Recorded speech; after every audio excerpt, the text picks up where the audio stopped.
Let's step right into a really powerful, almost cinematic scene from Luke chapter 13.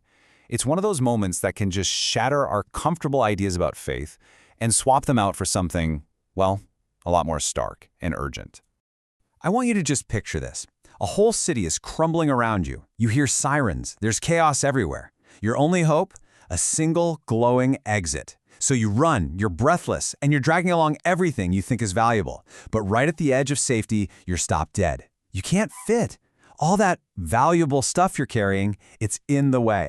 In this whole scenario, it just forces you to ask a really critical question. What does it actually take to get to safety? I mean, look at this image. It's a choice between two very different paths.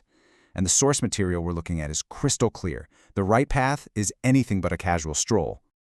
Okay, so the first big idea here really hinges on this one incredibly powerful word that Jesus uses. He tells the crowd they have to strive to enter. And let me tell you, this is not some gentle suggestion. It's a command, and it implies this intense, all-out kind of effort. The original Greek word is agonizomai. Just let that word hang there for a second. You can probably already hear an English word in there, and you can definitely feel its weight. And yeah, you guessed it, agonizomai is where we get our word agony. This isn't just, trying hard. It's a command to go at it with this gut-wrenching intentionality. Think about a soldier fighting for their life, or an Olympic athlete straining every single muscle to win that prize. The message is clear. Nobody just drifts through this door. You have to strive to get through it. So, if getting in requires that much intense effort, what is it that's blocking so many people? Well, it all goes back to that valuable luggage we imagined at the very beginning, the things we just refuse to let go of. This is the haunting question, pulled right from the text. Jesus himself says that many will try and many are going to fail. But why? Because they show up at that narrow door carrying baggage that, well, it simply won't fit. So what is all this luggage? It's the luggage of the self. It could be that heavy suitcase of pride and personal autonomy, that deep-seated belief that we're the ones in control. Or maybe it's the bag of false beliefs and faulty theologies we refuse to check. It could even be the little carry-on of religious credentials, thinking our church attendance or our family name is our ticket. And then there's the hidden weight of our secret habits. Or maybe the most dangerous piece of all, easy believism. This idea that grace costs us nothing and doesn't require us to change one bit. This quote from a participant named Io da Silva just makes this so real. He was asked to take off his shoes, and his first gut reaction was, hey, that feels kind of rude, uncomfortable. But here's the thing, his feelings didn't matter. The owner of the house gets to set the rules. To get in, you obey. You don't get to come in on your own terms. And this is just a brilliant illustration that dropping the luggage, it isn't some simple, clean, one-time decision. No, it's the messy, ongoing work of repentance. It's like getting your hands dirty, digging around the roots of a tree, exposing them to the light, and working in the nutrients of grace and community to actually help something new and real to grow. Now, this whole struggle doesn't just happen in a vacuum. Jesus actually ramps up the drama by laying out this stark choice, and he embodies it in two opposing figures that represent two completely different kingdoms.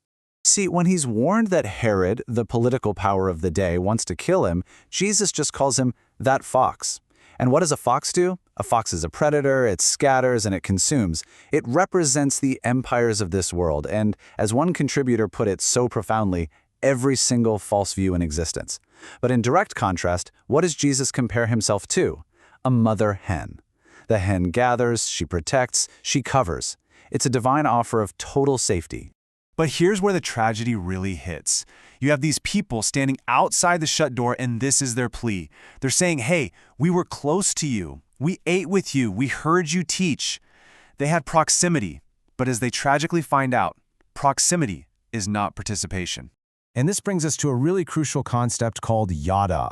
When the master of the house says, I never knew you, he's not saying he's missing some information about them. No, he's saying there was no yada, no intimate two-way relationship. They were like fans who knew a bunch of facts about him. They weren't family who were truly known by him. And that kind of knowing, that's only built through obedience and a deep, real connection.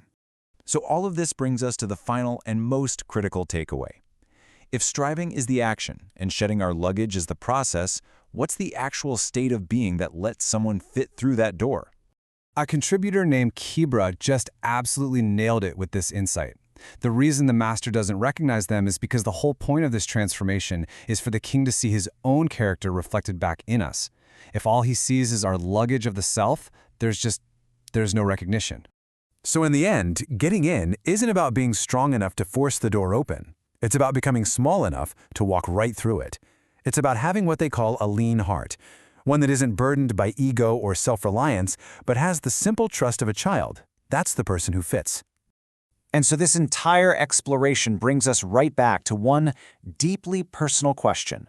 Looking at your own life, at your own heart, what valuable luggage are you still white-knuckling, just refusing to set down that might be making you too wide for that narrow door? The echoes of this teaching are so clear. The only question that's really left is, how are we going to respond? The real journey begins now, when we move from just searching to actively responding in love.